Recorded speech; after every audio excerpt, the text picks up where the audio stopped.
तो साथियों, इस वीडियो में हम जीव विज्ञान के बारे में पढ़ेंगे। जीव विज्ञान यानी कि बायोलॉजी के बारे में पढ़ेंगे। दोस्तों, बायोलॉजी को दो भागों में बांटा गया है, एक जंतु विज्ञान और दूसरा जो है तो वनस्पति विज्ञान। जंतु विज्ञान में हम जीवों के बारे में अध्ययन करेंगे और वनस्पति विज्ञान में जो है तो पेड़ पौधों के बारे में हम पढ़ेंगे। तो दोस्तों, जंतु विज्ञान के जो पिता हैं वो अरस्तु हैं और वनस्पति विज्ञान के जो पिता हैं तो थियोफ्रेस्टस हैं। तो दोस्तों, इनको आप लोगों को ध्यान रखना है। तो पहले हम दोस्तों जंतु विज्ञान के बारे में शुरू करते हैं। इसका पहला चैप्टर है दोस्तों कोशिका। सबसे पहले हम कोशिका के बारे में पढ़ेंगे। कोशिका क्या है, कोशिका कैसे काम करती है, कोशिका के अंदर कौन कौन सी चीज़ें पाई जाती हैं, इसके बारे में हम सारी जानकारी देखेंगे। इसके बाद दोस्तों हम कंकाल तंत्र के बारे में पढ़ेंगे, हड्डियों के बारे में। इसके बाद पाचन तंत्र के बारे में, जो भोजन हम करते हैं उसका पाचन किस प्रकार से होता है उसके बारे में संपूर्ण जानकारी देखेंगे। इसके बाद दोस्तों हम श्वसन तंत्र के बारे में देखेंगे, यानी कि फेफड़ा को समझेंगे कि हम सांस कैसे लेते हैं, सांस लेने की प्रक्रिया को समझेंगे। इसके बाद दोस्तों जो है तो परिसंचरण तंत्र के बारे में समझेंगे। हृदय के बारे में पढ़ेंगे कि हृदय रक्त को कैसे पंप करता है, कैसे पूरे शरीर में फैलाता है। इसके बाद आरबीसी डब्ल्यूबीसी देखेंगे, हम रक्त के बारे में देखेंगे। रक्त के अंदर आरबीसी डब्ल्यूबीसी प्लेटलेट्स कैसे पाई जाती हैं, इनके बारे में समझेंगे। इसके बाद है दोस्तों तंत्रिका तंत्र, यानी कि मस्तिष्क के बारे में समझेंगे। इसके बाद है प्रजनन तंत्र, रिप्रोडक्शन सिस्टम के बारे में समझेंगे। इसके बाद है दोस्तों ज्ञानेंद्रियाँ। ज्ञानेंद्रियों के बारे में हमको समझना है। त्वचा, कान, नाक, जीभ, आँख, इनके बारे में हम लोग समझेंगे। इसके बाद है ग्रंथियाँ, विटामिन्स, उत्सर्जन तंत्र, पोषण और बीमारियों के बारे में समझेंगे। इन सभी चीज़ों के बारे में हम दोस्तों क्रमशः समझेंगे। दोस्तों, ये साइंस जो है तो रेलवे एग्जाम्स के लिए बहुत महत्वपूर्ण है। इसके साथ ही अन्य सभी एग्जाम्स के लिए साइंस महत्वपूर्ण है। तो जो है तो इन सभी टॉपिक को आप लोगों को अच्छी तरह से पढ़ना है। तो चलिए दोस्तों, सबसे पहले हम कोशिका को शुरू करते हैं। कोशिका के बारे में समझेंगे। ये दोस्तों इस प्रकार की कोशिका होती है। दोस्तों, कोशिका जो है तो ये बहुत ही छोटी होती है। कोशिका को हम अपनी साधारण डायरेक्ट जो है तो आंखों से नहीं देख सकते, इसको माइक्रोस्कोप से देखा जाता है। और इस कोशिका के अंदर, इतनी छोटी कोशिका के अंदर भी बहुत सारी चीज़ें पाई जाती हैं, जैसे सेंट्रोसोम हो गया, कोशिका द्रव्य हो गया, एंडोप्लाज्मिक रेटिकुलम हो गया, राइबोसोम हो गया, माइटोकॉन्ड्रिया हो गया, लाइसोसोम हो गया। ये सारी चीज़ें कोशिका के अंदर पाई जाती हैं। तो दोस्तों, आप लोग एक बार सोचो कि जिस कोशिका को हम माइक्रोस्कोप से देख सकते हैं उसके अंदर भी बहुत सारी चीज़ें पाई जाती हैं। तो इस कोशिका का अध्ययन हमें करना है और इसके अंदर जितनी भी सारी चीज़ें पाई जाती हैं उनके बारे में भी हम पढ़ेंगे। तो चलिए अब हम वीडियो को शुरू करते हैं। ये चित्र जो है तो जंतु कोशिका का है, यानी कि मानव कोशिका का, हमारी कोशिका का। दोस्तों, हमारा शरीर जो है तो छोटी छोटी लाखों करोड़ों कोशिकाओं से मिलकर बना है। छोटी छोटी कोशिकाओं से मिलकर ऊतक बनता है, ऊतक से मिलकर अंग बना, अंग से मिलकर एक शरीर बना। दोस्तों, इस प्रकार से आप लोग समझ सकते हैं कि छोटी छोटी ईंटों से मिलकर दीवारें बनती हैं। 4 दीवारों को मिला दो तो एक कमरा बनता है और कई कमरों को मिला दो तो एक घर बनता है, रहने लायक घर, व्यवस्थित घर बनता है। इसी प्रकार से दोस्तों छोटी छोटी कोशिकाओं को मिलाने से ऊतक बनता है, ऊतकों को मिलाने से अंग बनता है और कई सारे अंगों को मिला देने से एक शरीर बनता है जो काम करता है। तो इस प्रकार से जो है तो ध्यान रखना है आप लोगों को। दोस्तों, कोशिका का अध्ययन साइटोलॉजी किया कहलाता है। साइटोलॉजी में कोशिका का अध्ययन किया जाता है। हमारे शरीर की सबसे छोटी इकाई जो है तो वो कोशिका है। हमारे शरीर की सबसे छोटी इकाई कोशिका है। दोस्तों, कोशिका की खोज किसने की? तो सबसे पहले क्वेश्चन नॉर्मली पूछता है, कोशिका की खोज किसने की? तो रॉबर्ट हुक आएगा। रॉबर्ट हुक ने जब कोशिका की खोज की थी तो वो कोशिका मरी हुई थी। तो दोस्तों, क्वेश्चन सीधे पूछता है कि कोशिका की खोज किसने की, तो इसमें आप लोगों को रॉबर्ट हुक को टिक करना है। और अगर पूछता है जीवित कोशिका की खोज किसने की, जीवित कोशिका की खोज एंटोनी वान लीवेनहॉक ने की। तो इन दोनों क्वेश्चन को आप लोगों को अच्छी तरह से ध्यान रखना है। इसके बाद है दोस्तों कोशिका सिद्धांत किसने दिया? तो कोशिका सिद्धांत जो है तो श्लाइडन एवं स्वान नामक वैज्ञानिकों ने दिया था। तो इन तीनों को जो है तो आप लोगों को सही ढंग से अच्छे से ध्यान रखना है। और आगे बढ़ते हैं दोस्तों। दुनिया में सबसे बड़ी कोशिका, दुनिया में सबसे बड़ी कोशिका किसकी है? तो ये शुतुरमुर्ग के अंडे की होती है। दुनिया में सबसे बड़ी कोशिका शुतुरमुर्ग के अंडे की होती है। और दुनिया में सबसे छोटी कोशिका जो है तो ये माइकोप्लाज्मा की होती है। इस माइकोप्लाज्मा को, ये जीवाणु होता है, इस माइकोप्लाज्मा को माइक्रोस्कोप से देखते हैं, इतनी छोटी होती है ये। तो इन दोनों को आप लोगों को ध्यान रखना है कि दुनिया में सबसे बड़ी कोशिका जो है तो शुतुरमुर्ग के अंडे की होती है और दुनिया में सबसे छोटी कोशिका माइकोप्लाज्मा की होती है। मानव में सबसे बड़ी कोशिका दोस्तों औरत का ओवम होता है। औरत के ओवम की सबसे बड़ी कोशिका होती है मनुष्यों में।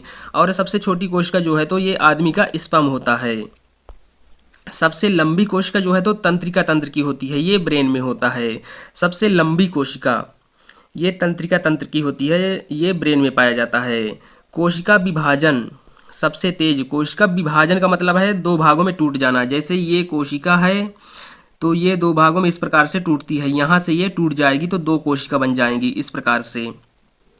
तो दोस्तों कोशिका विभाजन में आप लोगों को ध्यान रखना है, एक कोशिका दो में बदलती है, दो कोशिका चार में, चार से आठ, आठ से 16, इस प्रकार से जो है तो कोशिका का पुनः निर्माण होता है। तो ये कोशिका का पुनर्निर्माण जो है तो सबसे तेज जो है तो ये लीवर में होता है, मनुष्यों के लीवर में होता है। और कोशिका विभाजन सबसे कम ब्रेन में होता है। कोशिका विभाजन जो है तो सबसे कम, लगभग ना के बराबर होता है कोशिका विभाजन ये ब्रेन में। तो इन सभी चीज़ों को जो है तो दोस्तों आप लोगों को ध्यान रखना है अच्छी तरह से। और आगे बढ़ते हैं दोस्तों, इस प्रकार की होती है ये कोशिका हमारी। कोशिका के अंदर ये सभी चीज़ें जो है तो पाई जाती हैं, रसधानी, सेंट्रोसोम, केंद्रक, राइबोसोम, लाइसोसोम, माइटोकॉन्ड्रिया, इन सब चीज़ों को अब हम समझेंगे। तो चलिए एक एक करके हम सभी चीज़ों के बारे में समझते हैं। दोस्तों कोशिका झिल्ली, ये जो ऊपरी परत होती है कोशिका की, ये होती है, इसमें परत जो चढ़ी होती है इसका नाम है कोशिका झिल्ली। इसी को हम कोशिका झिल्ली कहते हैं। कोशिका झिल्ली को अर्धपारगम झिल्ली भी कहा जाता है। जंतुओं में पाई जाती है, यानी कि मनुष्यों की कोशिका में कोशिका झिल्ली पाई जाती है और पेड़ पौधों में भी ये पाई जाती है। ये प्रोटीन की बनी होती है। कोशिका झिल्ली जो है तो ये मनुष्यों की कोशिका में पाई जाती है और पेड़ पौधों के कोशिका में भी पाई जाती है। कोशिका भित्ति, ये केवल पेड़ पौधों में पाई जाती है। कोशिका भित्ति जो है तो ये केवल पेड़ पौधों में पाई जाती है, मनुष्यों में नहीं पाई जाती। तो इसको आप लोगों को ध्यान रखना है, जंतुओं में ये जो है तो नहीं पाई जाती। कोशिका भित्ति सेल्यूलोज की बनी होती है और जो है तो कोशिका झिल्ली प्रोटीन की बनी होती है। तो इनको भी आप लोगों को ध्यान रखना है। इसके बाद है दोस्तों माइटोकॉन्ड्रिया, इसे सूत्रकणिका भी कहा जाता है। माइटोकॉन्ड्रिया को सूत्रकणिका भी कहते हैं। माइटोकॉन्ड्रिया को सूत्रकणिका भी कहते हैं। इसकी खोज जो है तो अल्टमैन ने की थी।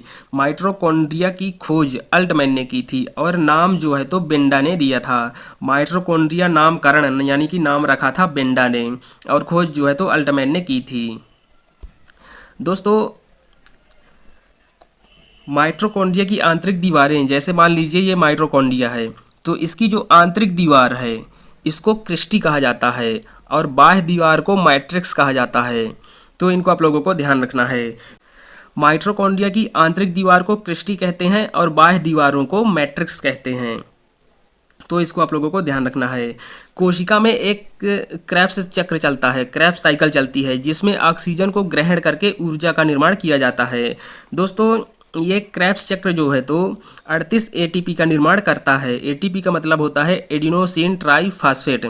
तो ये क्रेब्स चक्र जो है तो 38 एटीपी का निर्माण करता है। इस 38 एटीपी से हमें एक ग्लूकोज मिलता है। इस एक ग्लूकोज में से हमें 4.2 कैलोरी की ऊर्जा प्राप्त होती है। तो दोस्तों आप लोगों को ध्यान रखना है कि ऊर्जा का पावर हाउस माइटोकॉन्ड्रिया को कहा जाता है, क्योंकि ऊर्जा यहीं से बनती है हमें। और दोस्तों आप लोगों को ये भी ध्यान रखना है कि आंतरिक श्वसन का काम कौन करता है, यानी कि ऑक्सीजन ग्रहण करता है। आंतरिक श्वसन का काम कौन करता है? तो माइटोकॉन्ड्रिया करता है। आंतरिक श्वसन का काम माइटोकॉन्ड्रिया करता है।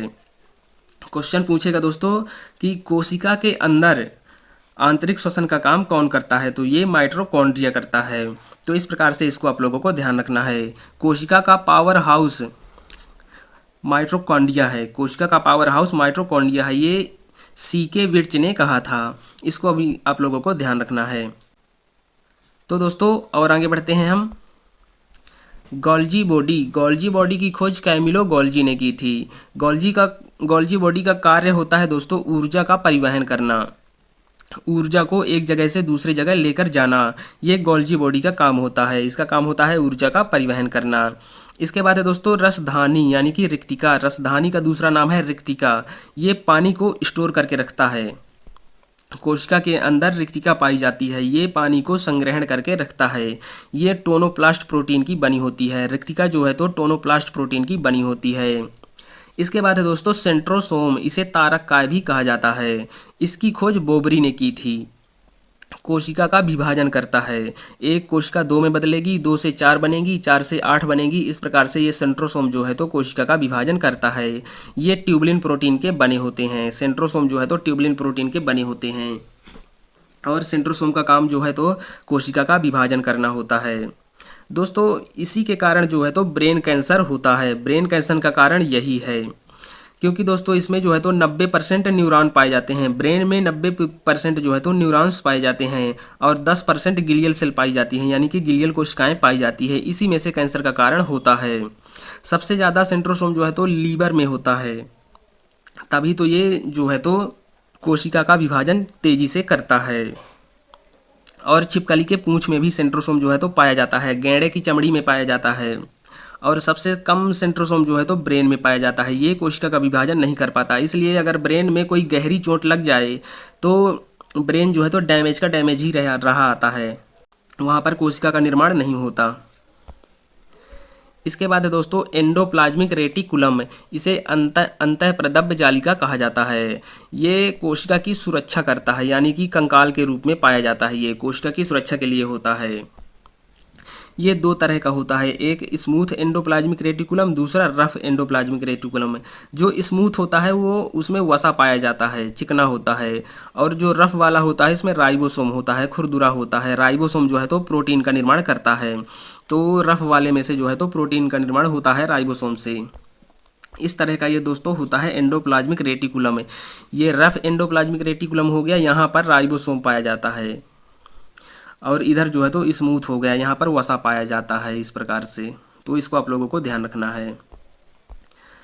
अब है दोस्तों राइबोसोम। राइबोसोम प्रोटीन फैक्ट्री कहा जाता है राइबोसोम को। ये प्रोटीन संश्लेषण में भाग लेता है। दोस्तों प्रोटीन का निर्माण जो है तो हमारे शरीर में राइबोसोम ही करता है, इसलिए राइबोसोम को प्रोटीन की फैक्ट्री कहा जाता है। ये प्रोटीन का निर्माण करता है। तो इस प्रकार से दोस्तों आप लोगों को ध्यान रखना है कि प्रोटीन फैक्ट्री किसे कहा जाता है, राइबोसोम को। राइबोसोम की खोज पैलाडे ने की थी। ये दो तरह के होते हैं, एक अविकसित, दूसरा विकसित। अविकसित जो हो गए इन्हें प्रोकैरियोटिक कहा जाता है या फिर 70S भी कह सकते हैं। तो प्रोकैरियोटिक में जो है तो इसमें वायरस आते हैं, अविकसित में वायरस जीवाणु आते हैं, और यूकैरियोटिक में जो है तो इसमें हम लोग आते हैं। एनिमल, जानवर, मनुष्य, जो चीज़ें हमें सीधे डायरेक्ट दिखती हैं वो यूकैरियोटिक में आते हैं, यानी कि उनका विकास हो चुका होता है, विकसित होते हैं। इस प्रकार से आप लोगों को ध्यान रखना है। अब है दोस्तों लाइसोसोम। लाइसोसोम को आत्मघाती थैली कहा जाता है या फिर आत्महत्या की थैली, क्योंकि दोस्तों इसमें हाइड्रोलाइटिक एंजाइम पाया जाता है। हाइड्रोलाइटिक एंजाइम जो ये पाया जाता है तो ये कोशिका का पाचन करने के काम आता है, तो इसे आत्महत्या की थैली कहा जाता है, क्योंकि ये लाइसोसोम जो है तो खुद को फाड़ लेता है और जो हाइड्रोलाइटिक एंजाइम है पूरे कोशिका में फैल जाता है। इस प्रकार से कोशिका मर जाती है, इसलिए इसे आत्महत्या की थैली कहा जाता है। इसकी खोज जो है तो डी डुबे ने की थी। तो इस प्रकार से आप लोगों को ध्यान रखना है, लाइसोसोम को आत्महत्या की थैली कहा जाता है। इसमें हाइड्रोलाइटिक एंजाइम पाया जाता है, ये कोशिका के पाचन के काम में आता है। इसके बाद है दोस्तों केंद्रक। केंद्रक की खोज ब्राउन ने की थी। ये कोशिका का मस्तिष्क होता है। कोशिका का मस्तिष्क केंद्रक होता है।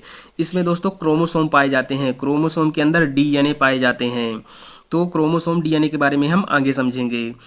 केंद्रक में दोस्तों जो है तो 80% प्रोटीन होता है। केंद्रक के अंदर 80% भाग में प्रोटीन पाया जाता है और 20% डीएनए पाया जाता है लगभग। तो दोस्तों इनको आप लोगों को ध्यान रखना है। केंद्रक में 80% प्रोटीन हो गया, 20% डीएनए हो गया। ऊंट तथा लीमा में केंद्रक नहीं पाया जाता, इसको आप लोगों को अच्छे से ध्यान रखना है। ऊंट और लीमा में केंद्रक नहीं पाया जाता, ये अपवाद है। अब है दोस्तों प्रोटोप्लाज्म। प्रोटोप्लाज्म को जीव द्रव्य कहा जाता है। दोस्तों जो कोशिका के अंदर पानी भरा होता है उसे हम कोशिका द्रव्य कहते हैं, और जो केंद्रक के अंदर जो पानी भरा होता है उसे हम केंद्रिका द्रव्य कहते हैं। तो इन दोनों को आप लोगों को ध्यान रखना है। कोशिका के अंदर कोशिका द्रव्य पाया जाता है, केंद्रिका के अंदर केंद्रिका द्रव्य पाया जाता है। इन दोनों को मिलाकर के प्रोटोप्लाज्म बनता है, जिसे जीव द्रव्य कहते हैं। इसकी खोज जो है तो पुरकिंजे ने की थी। जीव द्रव्य की खोज पुरकिंजे ने की थी। इसके बाद दोस्तों हम समझते हैं प्लास्टिड कोशिका। ये पेड़ पौधों में पाई जाती है। प्लास्टिड कोशिका जो है तो पेड़ पौधों में पाई जाती है। पेड़ पौधों की कोशिका जो है तो ये चौकोर होती है, और एनिमल की कोशिका यानी कि जंतु कोशिका जो होती है वो गोल होती है। तो दोस्तों हम यहाँ पर अंतर समझ लेते हैं, जंतु कोशिका और पादप कोशिका में क्या क्या अंतर हैं। तो दोस्तों जो जंतु कोशिका होती है वो छोटी होती है और गोल होती है, और पादप कोशिका बड़ी होती है, चौकोर होती है। जंतु कोशिका में रसधानी यानी कि रिक्तिका, पानी जो स्टोर करता है वो छोटा होता है, और पादप में पेड़ों में रसधानी जो है तो बड़ी होती है। जंतु कोशिका में सिलिया और फ्लैजेला पाया जाता है, लेकिन पादप कोशिका में क्लोरोप्लास्ट और प्लास्टिड पाए जाते हैं। इसके बाद है जंतु कोशिका में लाइसोसोम पाया जाता है। पादप कोशिका में कोशिका भित्ति पाई जाती है। कोशिका भित्ति मनुष्य की कोशिका में नहीं पाई जाती। अब हम दोस्तों देखते हैं कि दोनों में क्या चीज़ कॉमन है। तो कोशिका झिल्ली दोनों में पाई जाती है, माइटोकॉन्ड्रिया दोनों में पाया जाता है, एंडोप्लाज्मिक रेटिकुलम दोनों में पाया जाता है, 80S का राइबोसोम पाया जाता है, और केंद्रक भी दोनों में पाए जाते हैं। तो इस प्रकार से इन सभी चीज़ों को जो है तो आप लोगों को ध्यान रखना है। और आगे बढ़ते हैं दोस्तों। हम यहाँ पर दोस्तों पादप से संबंधित कुछ तथ्य देख लेते हैं। ये जो है तो पादप से संबंधित है, यानी कि पेड़ों से संबंधित है। ल्यूकोप्लास्ट, इसको अवर्णित लवक कहते हैं। ये पेड़ों में जो है तो भोजन का निर्माण करता है। इसके बाद है क्रोमोप्लास्ट, ये वर्णित लवक कहते हैं इसे। ये रंग प्रदान करता है, पेड़ों में जो पत्तियों के रंग होते हैं उनको प्रदान करता है। इसके बाद है क्लोरोप्लास्ट यानी कि हरित लवक कहते हैं इसको। ये भोजन निर्माण करता है। तो दोस्तों भोजन स्टोर का काम जो है तो ल्यूकोप्लास्ट करता है, और भोजन निर्माण जो है तो ये क्लोरोप्लास्ट करता है। तो इन तीनों को जो है तो आप लोगों को ध्यान रखना है। अब हम देखते हैं दोस्तों मनुष्यों की कोशिका में जो सिलिया फ्लैजेला पाया जाता है। तो दोस्तों सिलिया जो है तो ये बाहर होता है। सिलिया बाहर होता है और छोटा होता है, संख्या में ज़्यादा होता है। जो चीज़ छोटी होती है वो संख्या में ज़्यादा होती है, और जो चीज़ बड़ी होती है वो संख्या में कम होती है। तो फ्लैजेला भी जो है तो बाहर पाया जाता है। ये साइज में जो है तो बड़ा होता है, लेकिन संख्या में कम होता है। दोस्तों ये है सिलिया फ्लैजेला का चित्र। ये हो गई सिलिया और ये हो गया फ्लैजेला। ये जो इसका ये है ये हो गया फ्लैजेला और ये हो गई सिलिया। तो इस प्रकार से आप लोगों को इनको सिलिया फ्लैजेला को जो है तो ध्यान रखना है। इसके बाद दोस्तों हम यूकैरियोटिक और प्रोकैरियोटिक समझ लेते हैं। विकसित चीज़ें और अविकसित चीज़ों को समझते हैं। तो दोस्तों प्रोकैरियोटिक जो है तो ये अविकसित होता है, ये छोटा होता है, बहुत ही छोटा होता है, और ये बहुत तेज़ी से बनते हैं। ये दोस्तों वायरस होते हैं। प्रोकैरियोटिक के अंतर्गत वायरस आते हैं, और यूकैरियोटिक में जो है तो जंतु आते हैं, जो चीज़ें हमें सीधे आँखों से दिखती हैं, और प्रोकैरियोटिक में जो माइक्रोस्कोप से देख सके वो चीज़ों को रखा जाता है। तो दोस्तों वायरस जो है तो बहुत तेज़ी से बनते हैं, यानी कि प्रोकैरियोटिक के अंतर्गत आने वाली चीज़ें बहुत तेज़ी से बनती हैं, ये दिखाई नहीं देती। इसमें 70S वाला राइबोसोम मिलता है। श्वसन की प्रक्रिया जो है तो जीव द्रव्य के द्वारा होती है। श्वसन की प्रक्रिया यानी कि सांस लेने की प्रक्रिया जो है तो जीव द्रव्य के द्वारा होती है। इसमें RNA पाया जाता है, जीव द्रव्य पाया जाता है, कोशिका भित्ति पाई जाती है, केंद्रक पाया जाता है, क्लोरोप्लास्ट पाया जाता है, माइटोकॉन्ड्रिया होता है, कोशिका झिल्ली होती है। और दोस्तों यूकैरियोटिक में जो है तो इनका विकास धीमा होता है। जैसे हमारा बच्चा जैसे पैदा हुआ तो उसका विकास धीमा होता है।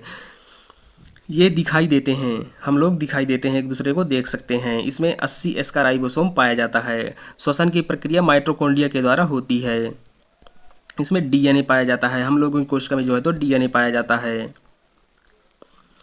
जीव द्रव्य होता है, हम लोगों के अंदर जीव द्रव्य भी होता है, और हम लोगों में जो है तो कोशिका झिल्ली पाई जाती है। तो इस प्रकार से इन चीज़ों को आप लोगों को ध्यान रखना है। अब देखते हैं दोस्तों गुणसूत्र। दोस्तों गुणसूत्र की खोज जो है तो वाल्डेयर ने की थी। गुणसूत्र की खोज वाल्डेयर ने की थी। ये केंद्रक के अंदर पाया जाता है। गुणसूत्र केंद्रक के अंदर पाया जाता है। कोशिका के अंदर केंद्रक पाया जाता है। केंद्रक के अंदर गुणसूत्र पाया जाता है। गुणसूत्रों की संख्या मनुष्यों में 46 होती है, यानी कि 23 जोड़ा होती है। इस प्रकार का होता है दोस्तों गुणसूत्र। इस प्रकार का गुणसूत्र होता है। यह है गुणसूत्र का चित्र। इस तरह का होता है। गुणसूत्र को अगर पकड़ के खींचेंगे हम तो ये डीएनए दिखेगा। इधर हो गया डीएनए। गुणसूत्र को अगर हम पकड़ के खींचेंगे इस प्रकार से तो ये स्प्रिंग की तरह डीएनए दिखेगा। डीएनए को हम और पकड़ के खींचेंगे इस प्रकार से, डीएनए को हम अगर और पकड़ के खींचें तो उसमें हमें जीन दिखाई देगा, यानी कि डीएनए के अंदर ही जीन पाया जाता है। इसी में से मेल फीमेल का निर्धारण होता है। दोस्तों डीएनए जो है तो ये 2 सूत्री होता है, यानी कि दोहरी कुंडली होती है डीएनए में। तो इस तरह से आप लोगों को डीएनए को ध्यान रखना है। इसके बारे में हम आगे समझेंगे अच्छे से डिटेल में। तो दोस्तों डीएनए को आप लोगों को ध्यान रखना है। कोशिका के अंदर जो है तो केंद्रक हो गया, केंद्रक के अंदर क्रोमोसोम हो गया, क्रोमोसोम के अंदर डीएनए हो गया, डीएनए के अंदर जो है तो जीन हो गया। तो इस प्रकार से आप लोगों को ध्यान रखना है। कोशिका के अंदर केंद्रक, केंद्रक के अंदर क्रोमोसोम, क्रोमोसोम के अंदर डीएनए, डीएनए के अंदर जीन, और ये जीन ही निर्धारण करता है कि गर्भ में बेटा है कि बेटी है। ये जीन के द्वारा होता है। तो इस प्रकार से आप लोगों को गुणसूत्र को जो है तो ध्यान रखना है। अब हम देखते हैं दोस्तों न्यूक्लिक एसिड। इसमें 2 चीज़ें आती हैं, डीएनए और आरएनए। दोस्तों डीएनए का पूरा नाम है deoxyribose nucleic acid. ये डीएनए का पूरा नाम हो जाएगा। दोस्तों इसकी खोज जो है तो फ्रेडरिक मिशर ने की थी। दोस्तों खोज, डीएनए की खोज जो है तो फ्रेडरिक मिशर ने की थी, और पहली बार जो है तो देखा था कार्ल्सबर्ग ने। डीएनए को पहली बार किसने देखा था? कार्ल्सबर्ग ने। और डीएनए की खोज जो है तो फ्रेडरिक मिशर ने किया है। डीएनए का मॉडल वाटसन तथा क्रिक ने दिया है। डीएनए का मॉडल जो है तो वाटसन और क्रिक ने दिया है। तत्व जो है तो फास्फोरस पाया जाता है। डीएनए में तत्व जो है तो फास्फोरस पाया जाता है। बॉन्ड हाइड्रोजन पाया जाता है, और बेस जो है तो नाइट्रोजन पाया जाता है। इन तीनों चीज़ों को आप लोगों को ध्यान रखना है। तत्व फास्फोरस पाया जाता है, बॉन्ड हाइड्रोजन पाया जाता है, और बेस जो है तो नाइट्रोजन पाया जाता है। इनको आप लोगों को ध्यान रखना है। डीएनए में 4 चीज़ें पाई जाती हैं दोस्तों, एडेनिन, थायमिन, गुआनिन और साइटोसिन। तो दोस्तों आप लोगों को ध्यान रखना है, एडेनिन और थायमिन के बीच में जो बॉन्ड पाया जाता है वो डबल बॉन्ड होता है। एडेनिन थायमिन के बीच में जो बॉन्ड पाया जाता है वो डबल बॉन्ड पाया जाता है, और गुआनिन साइटोसिन के बीच में ट्रिपल बॉन्ड पाया जाता है। तो इसको आप लोगों को ध्यान रखना है। दोस्तों एडेनिन, थायमिन, गुआनिन और साइटोसिन।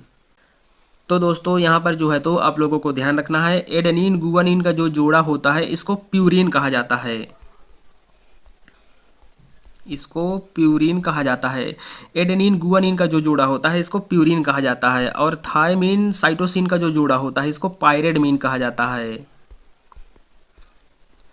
पायरेडमीन कहा जाता है थायमिन और साइटोसिन के जोड़े को। तो इस प्रकार से आप लोगों को ध्यान रखना है। और एडेनिन थायमिन के बीच में जो डबल बॉन्ड पाया जाता है, और दोस्तों गुआनिन साइटोसिन के बीच में ट्रिपल बॉन्ड पाया जाता है। इसको भी आप लोगों को ध्यान रखना है। और दोस्तों एडेनिन गुआनिन के जोड़े को प्यूरिन कहा जाता है, और थायमिन साइटोसिन के जोड़े को पायरेडमीन कहा जाता है। तो इन जोड़ों को आप लोगों को ध्यान रखना है। दोस्तों डीएनए के भीतर जीन पाए जाते हैं। डीएनए के अंदर जो है तो जीन पाए जाते हैं। डीएनए को पकड़ के और ज़्यादा खींचेंगे तो वहाँ पर जीन दिखाई देंगे। डीएनए की कुंडली जो है तो दोहरी होती है, यानी कि इस प्रकार की कुंडली होती है डीएनए की।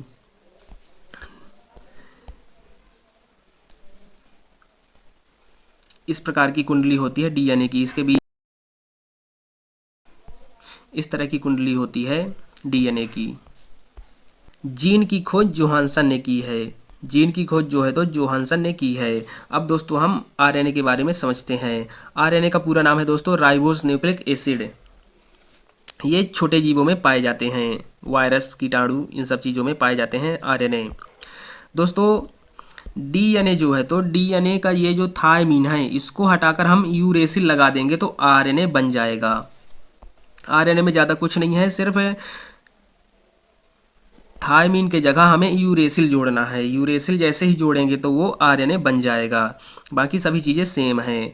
एडेनिन और यूरेसिल के बीच में डबल बॉन्ड है, गुआनिन और साइटोसिन के बीच में ट्रिपल बॉन्ड है। तो दोस्तों ध्यान रखना है आप लोगों को, डीएनए से आरएनए अगर बनाना है तो थायमीन को हटाकर हमें यूरेसिल जोड़ना पड़ेगा, तो वो आरएनए बन जाएगा। मनुष्यों में आरएनए पाया जाता है लेकिन काम नहीं करता, ना के बराबर काम करता है आरएनए। इसमें सिंगल कुंडली होती है। आरएनए सिर्फ इस तरह का होता है, ये सिंगल कुंडली होता है आरएनए।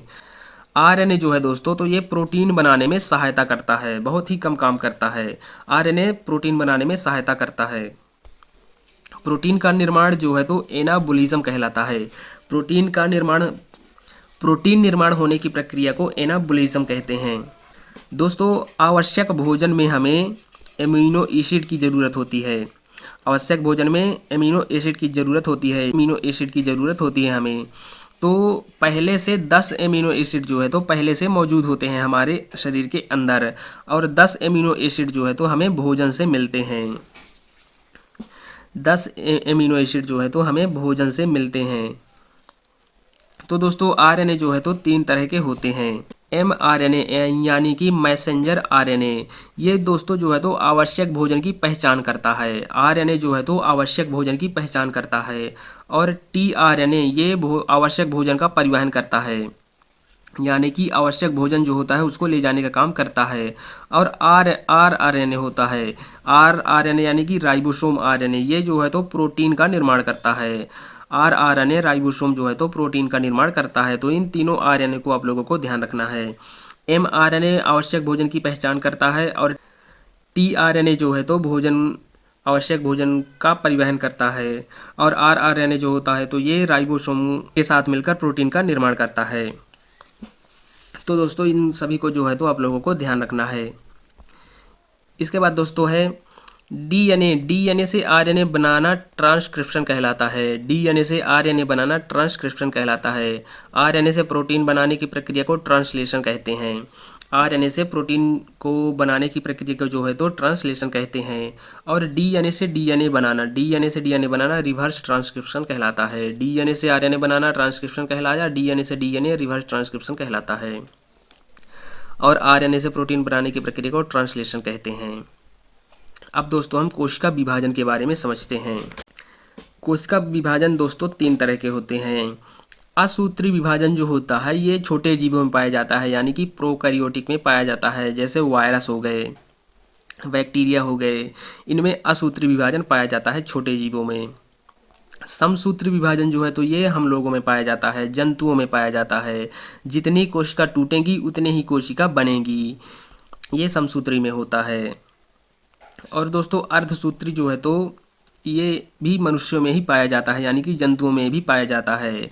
प्रजनन में ये 2% में होता है। और समसूत्री विभाजन जो है तो ये 98% में होता है।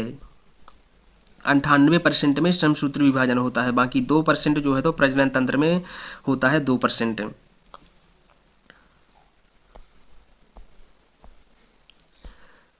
तो दोस्तों हम यहाँ पर इसके बारे में समझते हैं, अर्धसूत्री विभाजन के बारे में समझते हैं। दोस्तों अर्धसूत्री में जो है तो 4 बार विभाजन होता है। जैसे इधर हो गया मेल, इधर हो गया फीमेल।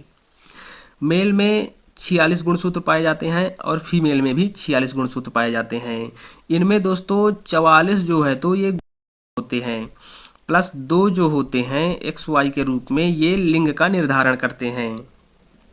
तो जो ये 44 होते हैं इनको ऑटोसोम बोला जाता है। इसको जो है तो ऑटोसोम बोला जाता है। और ये जो 2 XY होते हैं, मनुष्य में जो है तो XY पाए जाते हैं, तो इसको जो है तो ऑलोसोम बोला जाता है।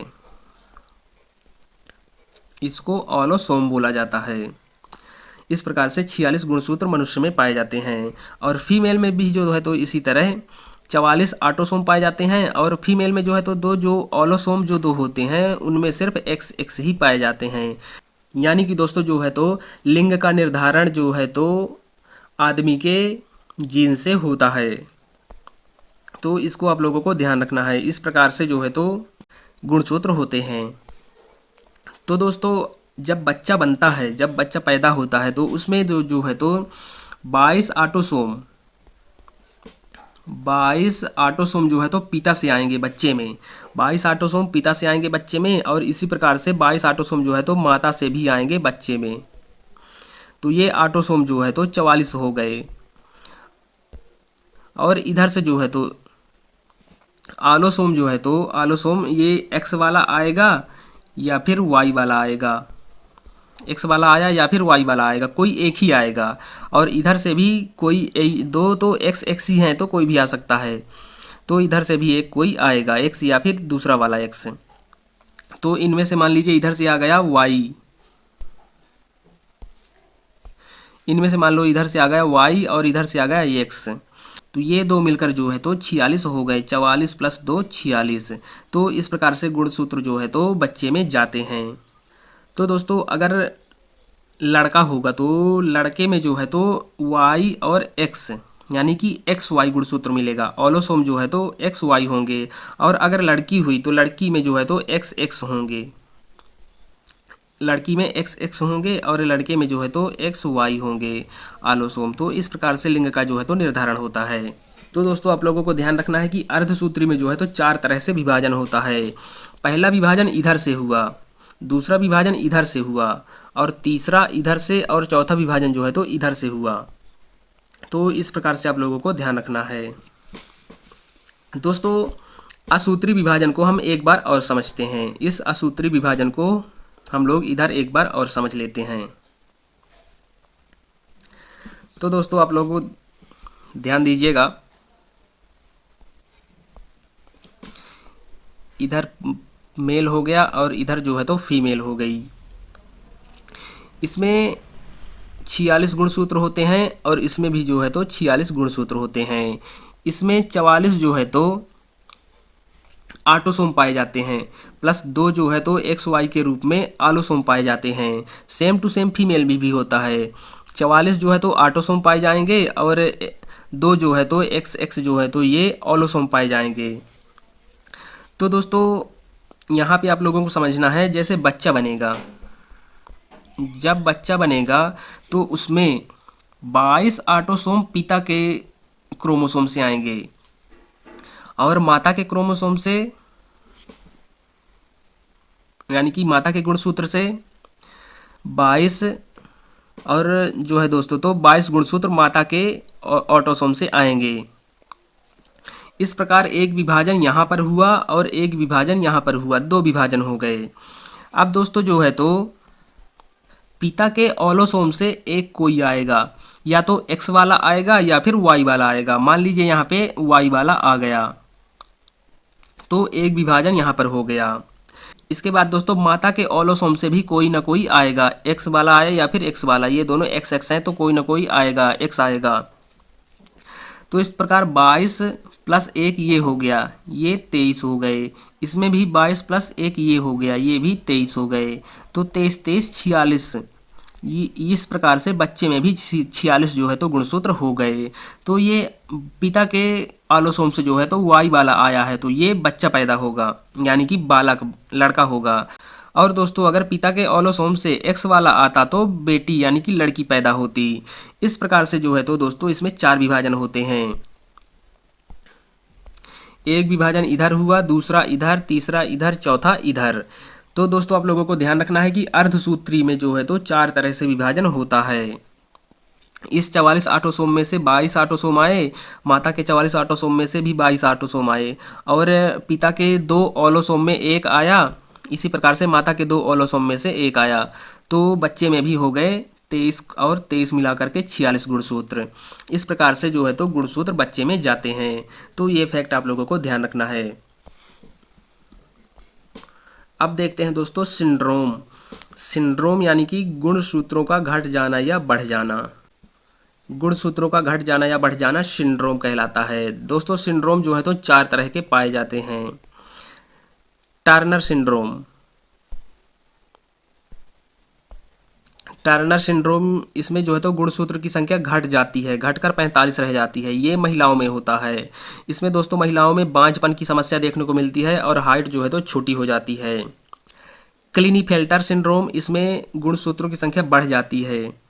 46 गुणसूत्र होते हैं, तो इसमें जो है तो एक संख्या बढ़ के 47 हो जाती है। ये पुरुषों में होती है। इसमें दोस्तों नपुंसक हो जाते हैं, पुरुष जो है तो नपुंसक हो जाते हैं। डाउन सिंड्रोम, ये महिला और पुरुष दोनों में पाए जाते हैं। डाउन सिंड्रोम में गुणसूत्रों की संख्या बढ़कर 47 हो जाती है। इसमें होंठ जो है तो मोटे हो जाते हैं, शरीर कुबड़ा हो जाता है, मंगोलाइट हो जाते हैं। आखिरी सिंड्रोम जो है दोस्तों तो इसका नाम है पटाऊ। इसमें भी गुणसूत्रों की संख्या बढ़कर 47 हो जाती है। ये भी महिला और पुरुष दोनों में पाया जाता है। इसमें दोस्तों ऊपरी होंठ जो है तो फटा हुआ होता है। इस प्रकार से दोस्तों इन सभी चीज़ों को आप लोगों को अच्छी तरीके से ध्यान रखना है। दोस्तों आप लोग इसका जो है तो रिवीजन अच्छे से करिए। साथियों वीडियो अच्छी लगी हो तो वीडियो को लाइक करें, चैनल को सब्सक्राइब करें और बेल आइकन को दबा लें, जिससे कि जैसे ही मैं वीडियो डालूं तो आप तक पहुंच जाए। धन्यवाद।